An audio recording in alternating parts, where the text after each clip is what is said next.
வணக்கம் நண்பர்களே. இந்த மரத்தை பார்த்தா விட்டுறாதீங்க. இந்த மரத்தை வச்சு நம்ம முக்காலமும் குறி சொல்லலாம். இது என்ன மரம்னா பரஞ்சோதி மரம். இந்த மரத்தை பௌர்ணமி அன்று காப்பு கட்டி அதனுடைய வேறு, பட்டை, பிசின் இது 3 எடுக்கணும். எடுத்து அந்த பட்டையை நல்லா தட்டி குழி தைலம் இறக்கணும். தைலம் இறக்கி எடுத்து வச்சுக்கோங்க. பிறகு வேரும் பிசினமும் போட்டு நல்லா கருக்குங்க.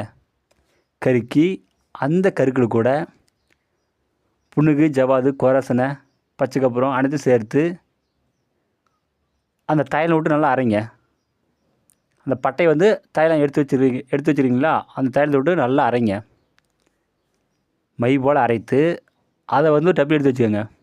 பிறகு தலை வாழையில் விரித்து பூப்பழம், தேங்காய், வெத்தலைப்பாக்கு சால படையில் வைத்து அந்த மையை உங்களுடைய வலது கையில் வைத்து கொண்டு ஆஞ்சநேயரையும் அஞ்சனா தேவியும் வணங்கணும். ஒரு நாளைக்கு 1800 ஜபிக்கணும். 11 நாள் பூஜை பண்ணுங்க. அந்த மைக்கு உயிர் வரும். பிறகு வெத்தலில் தடவி விளக்கு ஒளியில் பார்த்தீங்கன்னா குறி தெளிவாக சொல்லலாம்.